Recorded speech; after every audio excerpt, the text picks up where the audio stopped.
Day 41. No arrest. No named suspect. No press conference from the agency leading this investigation in 36 days. And then a woman who spent years inside the Federal Bureau of Investigation posted 4 words on social media. 4 words.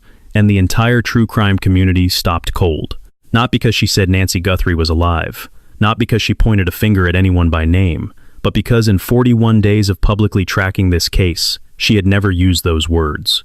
Not once. And this woman is not a podcaster filling time between ads. She is not a commentator building a following off someone else's tragedy. She is a retired FBI special agent who ran investigations exactly like this one from the inside. 4 words. And I need you to understand what they mean. But here is the thing. If I read them to you right now, before you understand what investigators are actually holding in their hands at this moment, they will sound like hope. And hope is not what they are. They are a conclusion. A professional read from someone who knows exactly what law enforcement silence looks like when it is building towards something. And everything I am about to show you points in the same direction she is pointing. Stay with me, because halfway through this video, I am going to show you something almost no outlet has reported. What 2 of the most credentialed law enforcement voices in America said on national television about what may have actually happened on that porch. And it will change the way you understand everything that came before it. Her name is Jennifer Coffendafer. She is a retired FBI special agent who worked inside the institutional machinery that is now hunting Nancy Guthrie's abductor. She has been tracking this case publicly from day one, not as an entertainer, as an analyst, someone who reads law enforcement behavior the way a cardiologist reads an EKG, looking not at what is being said, but at what the pattern means. For 41 days, Coffendafer called it straight. When things were concerning, she said they were concerning. When the investigation appeared to stall, she did not manufacture optimism. She tracked the signals, reported what she saw, and kept her language disciplined. In 41 days, she never once suggested the case was moving toward a resolution. Until March 10th. On March 10th, she posted a question to X, not a statement, a question. She asked why Sheriff Chris Nanos appeared to be declining offers of help from highly capable civilian search organizations, specifically EC Search and the United St. John Navy. 2 groups with proven track records in cases exactly like this one. And then she offered a possible answer to her own question. Maybe law enforcement no longer needed large-scale search operations because they already knew what had happened to Nancy Guthrie. And then she wrote 4 words. Half glass full. This is not the language of someone watching a case go cold. This is the language of someone who recognizes the shape of an investigation in its final approach. Someone who has seen this pattern before, from the inside, and is watching it unfold again from the outside. But before those 4 words can carry the weight they deserve, you need to understand the case she is reading. And that case begins with a garage door closing at 9:50 on the night of January 31st. Nancy Guthrie was 84 years old. She had lived in Tucson for over 50 years. She raised 3 children in that desert city, Savannah, Annie, and Cameron. She worked at the University of Arizona for nearly 2 decades. She attended church every Sunday without exception, joining a virtual service with a close friend. The sheriff himself described her as having a great sound mind. She was independent, mentally sharp, and deeply rooted in her routines. She also had a pacemaker. She depended on daily heart medication she could not survive without. And she lived alone in a house in the Catalina foothills, a quiet suburb just north of Tucson, where the desert settles into a particular kind of stillness after dark. On January 31st, at 5:32 in the evening, Nancy arrived at her daughter Annie's home for dinner. This was not unusual. They had shared meals like this countless times before. What followed was the ordinary rhythm of a family evening. Food, conversation, the comfortable repetition of people who love each other. At 9:48, Annie's husband, Tommaso Cioni, drove Nancy home. He pulled into her driveway. He says he waited. He says he watched her walk to the garage entrance. He says the door closed behind her at 9:50. That is his account. There is no camera that recorded Nancy walking inside. No neighbor witnessed the drop-off. No independent confirmation exists that Nancy Guthrie entered that house beyond a garage door closing, and the word of the man who drove her there. Now consider what was found the next morning. Nancy's evening heart medication, the dose she was supposed to take around 10 p.m., approximately 10 to 15 minutes after being dropped off, was sitting untouched on the kitchen counter. Her hearing aids were in the house. Her phone was on the nightstand. Her car was in the garage. An 84-year-old woman with a fragile heart came home and did not take her medication, did not put in her hearing aids, did not touch her phone. The sheriff had publicly stated that Nancy could not survive 24 hours without that medication, and yet the pills sat there, unmoved, through the entire night. 3 possibilities exist. She forgot, which is possible but unusual for a woman described as mentally sharp and routine-driven. She went straight to bed, which is possible but means she broke her own medical routine on the one night it mattered most. Or something interrupted her before she ever reached that counter. Or she never reached it at all. I want to know what you think. Drop it in the comments right now. Do you believe Nancy made it inside that house on her own that night? Because what comes next changes the question entirely. Because at 1:47 in the morning, 4 hours after that garage door closed, a security camera recorded a masked man stepping onto Nancy Guthrie's front porch. The man was in his 30s or 40s. He had a black mustache and distinctive eyebrows visible above the mask. He wore gloves, but through one of them, a pinky ring was visible. On his right wrist, a tattoo.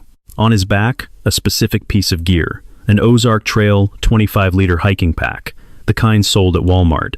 He was inside for 41 minutes. At 2:28 in the morning, Nancy Guthrie's pacemaker signal went dark. At 2:36, a vehicle appeared in the footage. 41 minutes. That is how long he was inside the home of an 84-year-old woman who could not hear him coming, who had not taken her medication, who was alone in a quiet house in the desert. This was not opportunity. This was architecture. Someone had built this night in advance, piece by piece, and executed it with precision. 3 weeks before the abduction, on or around January 11th, a neighbor named Aldine Meister observed an unfamiliar man near Nancy's property, conducting what appeared to be surveillance. He was there, watching, recording the rhythms of her life, when she came and went, who drove her, when the lights went off, when the house was dark and still. And on the night he came back, her digital safety net had been dismantled before he ever stepped onto the porch. A Ring camera belonging to a neighbor went dark overnight on January 31st into February 1st. Not all cameras. One camera, the one facing Nancy's property. A damaged utility box was discovered near her home. Internet disruptions were reported in the area. The sheriff's office said there was nothing to indicate the utility damage was related to the case, but the pattern is difficult to dismiss. A doorbell camera offline, a neighbor's internet disrupted, a pacemaker signal lost. Whoever took Nancy Guthrie from her home that night did not stumble onto a target. They studied her. They mapped her vulnerabilities. They cut her digital connections before they moved. Now, with over 40,000 tips received, a $1.2 million reward on the table, and the FBI, Customs and Border Protection, cadaver dogs, and a dedicated task force all working out of a federal building in Tucson. Not one person has been arrested. Not one person of interest has been publicly named. A lot of people have been asking whether this case is stalling because the person who did this was that good, or because something else is going wrong. And this week, the answer to that question began to take shape, because the man in charge of this investigation has a record that is now impossible to ignore. Sheriff Chris Nanos released the crime scene in under 20 hours.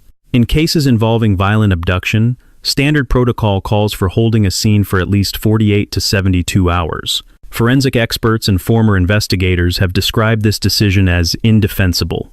Evidence that could have been collected, documented, and preserved was gone before most analysts even knew what they were looking for. The DNA recovered at the scene was sent to a laboratory in Florida, not to Quantico, where the FBI maintains its premier forensic analysis division, Florida. No official explanation has been provided for that decision. On national television, Sheriff Nanos publicly contradicted the FBI about evidence in the case. In a coordinated federal investigation, this does not happen accidentally. It does not happen at all in investigations that are being managed with care and discipline. And then there is what Ashley Banfield documented on camera. On day 2 of the investigation, the sheriff made specific statements about what he believed had happened and why. On day 41, he made statements that directly contradicted what he said on day 2, and added, "I have believed this since day 1. Banfield pulled the day 2 footage and played it against his current statements. They do not match. They are not close to matching. Either he does not remember what he said, or he said something he knew was not accurate. This is exactly the kind of detail mainstream outlets are not connecting for you. Crime Files with Liam exists for this, to do the work that matters, on the cases that matter. If you are not subscribed yet, hit that button now, because when this case breaks, you need to be here. And there is one more detail about Sheriff Nanos that the Arizona Republic surfaced in the 6th week of this investigation. 44 years ago, he was forced out of his first law enforcement position after kicking a suspect. The man who released this crime scene in under 20 hours. The man who sent DNA to Florida instead of Quantico. The man who contradicted the FBI on national television. That is his history.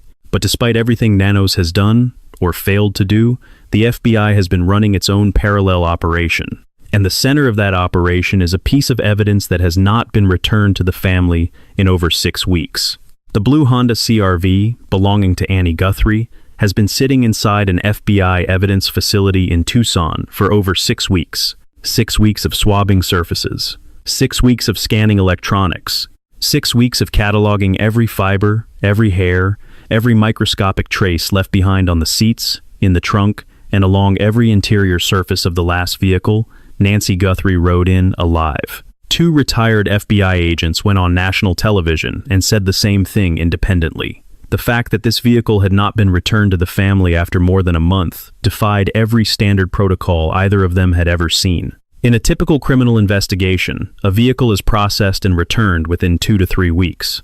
6 weeks means investigators believe the car is still talking. 6 weeks means there is something inside that vehicle they have not finished extracting, or something they are waiting on a lab to confirm before they release it. What that something is has not been officially disclosed, but several theories have circulated among investigators and analysts tracking the case. One involves the possibility of a GPS tracking device planted on the car by someone who needed to monitor the family's movements in real time, someone who needed to know exactly when Nancy would be dropped off, exactly when she would be alone, and exactly how long they had. If such a device exists and can be traced to a purchase, a transaction, a signal, it becomes one of the most direct threads in the entire investigation. Other possibilities include biological material from an individual who had no legitimate reason to be inside that vehicle, electronic data from a connected device that logged activity during a relevant time window, or trace evidence from clothing or equipment that can be matched to a specific manufacturer, retailer, or purchase record. No official confirmation has been released on any of these theories. What has been confirmed is this. Every day that car remains in federal custody is another day the FBI believes it holds something that has not been fully resolved. 2 former agents staked their professional reputations on that assessment publicly, and the car has still not been returned. If you have been following this case, if you know someone who has, share this video right now. The pieces are all here, and the more eyes on this, the more pressure there is for answers. Nancy's family deserves that. While that vehicle continues to be analyzed, the FBI is running 3 separate digital forensic pipelines simultaneously, not sequentially, in parallel. And this is where the case is actually being built, one data point at a time, narrowing from a wide field of possibilities down to a specific name, a specific face, a specific door. The first pipeline is cell phone data. Every mobile device that connected to a cell tower in the Catalina foothills area on the night of January 31st into February 1st generated a record. Tower pings, connection logs, geolocation data stored by carriers. The FBI has subpoenaed those records. A team of digital forensic analysts is now running a comparison. Every device present in that neighborhood on the night of the abduction against every device present during the weeks before it, specifically during the period around January 11th, when Aldine Meister observed a man conducting surveillance near Nancy's home. Former FBI agent Jason Pack explained the logic publicly. Any device that appeared on both dates is flagged immediately. Any device that was entirely new to that neighborhood, never seen before in prior weeks, becomes a primary target for identification. Cell phone records do not lie, they do not forget, and they do not wear masks. The second pipeline is the backpack. Sheriff Nanos identified the gear worn by the masked suspect as an Ozark Trail 25-liter hiking pack, a product sold exclusively through Walmart. The FBI obtained purchase records for that specific model from Walmart locations across the relevant geography and time frame. If the pack was purchased with a credit or debit card, investigators have a name, an address, and a timestamp. If it was purchased with cash at a self-checkout lane, Store cameras still recorded every transaction at every register during the relevant window. If it was purchased secondhand through an online marketplace, those platforms maintain transaction histories that respond to federal subpoena. The FBI is pursuing all three avenues simultaneously. Every Walmart location where that pack was sold, every camera that faced a register where that product moved, every digital trail attached to its purchase is being traced. The third pipeline is the one that has ended careers of killers who believed they were invisible. Genetic genealogy does not require the suspect's DNA to already exist in a law enforcement database. It requires something far more attainable. One distant relative who voluntarily submitted their DNA to a public ancestry platform, one branch on a family tree. One second cousin who wanted to know their ethnic background and uploaded a sample to GEDmatch or Family Tree DNA without ever imagining what that data would eventually help investigators find. From that single entry point, forensic genealogists build outward.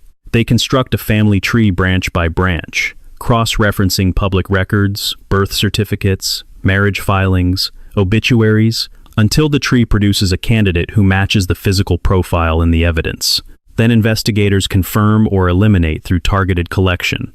A discarded cup, a cigarette, a piece of mail pulled from a recycling bin. This technology identified the Golden State Killer after 4 decades of silence. It connected Bryan Kohberger to 4 murders at the University of Idaho within weeks of the crime. It does not care how carefully a suspect planned. It does not care how thoroughly they cleaned a scene. It only needs one relative, one branch, one name. That analysis is running right now on DNA recovered from the scene, and from Annie's car.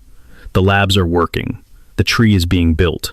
And when it resolves, when the cell tower data collapses on a specific device, and the Walmart records point to a specific transaction, and the genealogy tree produces a specific name, the question will not be who did this. The question will be how much faster it could have been solved if the scene had been held for 72 hours instead of 20. If the DNA had gone to Quantico instead of Florida. If the man running the first phase of this investigation had not been the same man who was forced out of law enforcement 44 years ago for kicking a suspect in the head. 3 pipelines, running in parallel, every day narrowing. But this is not the first time the FBI has run exactly this combination of tools. There is a case that Jennifer Coffendafer has referenced repeatedly throughout her 41 days of public analysis, a case she treats not as a historical comparison, but as a structural template. And its timeline is doing something to the calendar of the Nancy Guthrie investigation that is impossible to ignore. November 13th, 2022. 4 University of Idaho students were murdered in their off-campus home in the early morning hours. The suspect had planned carefully. He left very little behind at the scene. He drove away in the dark and returned to his own life, to his own routine, to the ordinary surface of a person who believed he had not been seen. For weeks, there was no arrest, no named suspect, no public indication that investigators had identified anyone. The true crime community asked the same questions being asked right now. Is this case stalling? Is the person who did this actually going to walk away? Then the DNA came back. The cell tower data converged on a specific device. And on December 30th, 2022, approximately 47 days after the murders, law enforcement arrived at the home of Bryan Kohberger's parents in Albrightsville, Pennsylvania. They went through the garbage. They found a cotton swab containing DNA from Kohberger's father. The familial match confirmed what the digital evidence had already constructed. And Bryan Kohberger's confident invisibility ended in a driveway in Pennsylvania on a cold December morning. Day 47. That is when the Idaho case broke. Ashley Banfield said it directly on her channel. Day 47 is my benchmark. We are 6 days away. 6 days from the number that ended the Idaho case. And inside those 6 days, DNA is being processed. Cell phone records are being analyzed. Walmart purchase data is in hand, and a former FBI special agent who does not manufacture optimism, who has been disciplined and measured for 41 days, is publicly reading the behavior of law enforcement and writing 4 words she has never written before.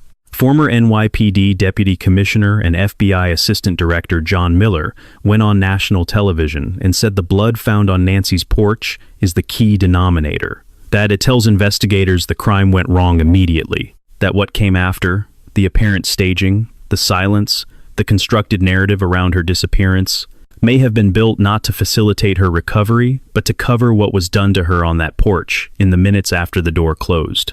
Former FBI special agent and CIA officer Tracy Walder used 4 words of her own. It is just too targeted. Someone who knew this neighborhood. Someone who had studied that house. Someone connected through obsession or through something far more specific to the Guthrie family. Neither of them said Nancy Guthrie is dead. I am not saying it. But both of them said the same thing in the same week from different analytical positions. This investigation is close. Now here are the questions that the evidence has not yet answered publicly, and they matter because they are the spaces where the truth is still hiding. Tommaso Cioni has been visited by the FBI at least 5 times. He has not spoken publicly. He is the last confirmed person to have seen Nancy Guthrie alive. The only independent confirmation that she entered her house is a garage door closing. No camera recorded her crossing the threshold. Everything else rests on his account. And in the same week, investigators were visiting him for the 5th time. A man from his own music scene was arrested for sending a ransom demand not to the FBI tip line, not to Savannah Guthrie, not to the family's attorney, but directly to Tommaso and Annie's personal phone number. That man is Derek Kayla. What is the nature of his relationship with Tommaso Cioni? Why did he send that message to that number? The arrest has been made. The questions have not been answered. Dominic Evans has been part of Tommaso's circle for 19 years. He has felony convictions for burglary and robbery.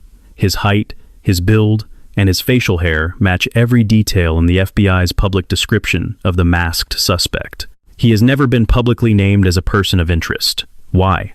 The Ring camera that went dark faced Nancy's property and no other. The utility box that was damaged sat near her home and nowhere else. Sheriff Nanos said there was nothing to indicate either was connected to the case, but someone surveilled that house on January 11th. Someone came back on January 31st. And in the hours between those 2 events, someone appears to have quietly removed the digital eyes that would have recorded them doing it. The DNA was sent to Florida, not Quantico. No explanation has been offered. In a case with this level of federal coordination and national visibility, that decision is not administrative. It is a choice, and choices leave trails. Most people believe criminal cases are solved by witnesses or by confessions. The reality of modern investigative science is different, and understanding it changes how you read everything happening in this case right now. The first mechanism is what forensic analysts call digital exhaust, the data trail left behind unintentionally by every connected device. A cell phone pinging a tower is not a choice, it is a function. It happens whether or not the person carrying the phone wants it to happen. A debit card purchase at a Walmart register is not a secret, it is a record, time-stamped, geolocated, and stored on servers that respond to federal subpoena. A self-checkout transaction in cash still faces a camera. The masked man on Nancy Guthrie's porch covered his face. His phone did not. The second mechanism is genetic genealogy. The critical thing to understand about this technology is that it does not require the suspect to have made a single mistake. It requires one distant relative, someone who may never have met the suspect, who uploaded their DNA to a public ancestry database out of curiosity about their heritage. From that entry point, investigators construct a family tree with enough branches to eventually produce a candidate who matches the forensic profile. The Golden State Killer was identified this way after 40 years. Brian Kohberger was identified this way within weeks. The DNA in this case is in a laboratory right now. The tree is being built right now. The third mechanism is what behavioral analysts call social pressure collapse. Almost no one acts entirely alone. There is almost always a person in the suspect's orbit who knows something, saw something, or was told something. And a $1.2 million reward sitting on the table for 41 days is not static pressure. It compounds. Every morning that person wakes up knowing what they know. The weight of that knowledge sits next to the weight of that number. 6 weeks of that arithmetic changes people. It has changed people before. It will change someone in this case. 3 mechanisms, running simultaneously. This is why Jennifer Coffendafer said what she said on March 10th. Now, let me bring everything together. The task force is active and operational. 4 detectives, 1 sergeant, full-time, single case, stationed at the FBI's Tucson field office. The physical profile of the suspect is documented in detail. A tattoo on his right wrist, a pinky ring visible through his glove, a black mustache, distinctive eyebrows, a build and bearing that places him in his 30s or 40s. The digital forensic pipelines are running on 3 parallel tracks.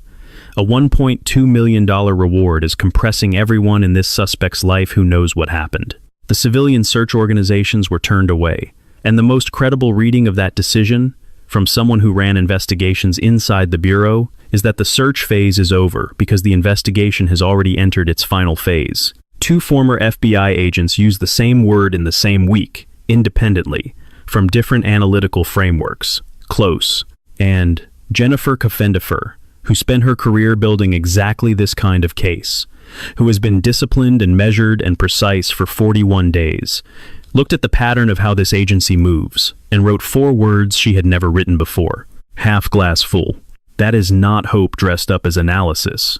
That is an analyst who recognizes the shape of what she is looking at. Someone who has seen this specific configuration of investigative signals before, from the inside, and knows what it means when a sheriff stops accepting help, when a task force goes quiet, when the labs are working and the digital trails are narrowing, and the reward money is sitting on the table, and the only thing the public has not yet received is an announcement. Behind every data point in this video is a family. Savannah Guthrie stepped away from the anchor desk. She walked away from co-hosting the opening ceremonies of the 2026 Winter Olympics. She and her siblings stood outside their mother's home and placed flowers and wrote a card by hand. The card said, "Though we are surrounded by so much darkness, our love burns bright." Nancy Guthrie is 84 years old. She depends on heart medication to stay alive.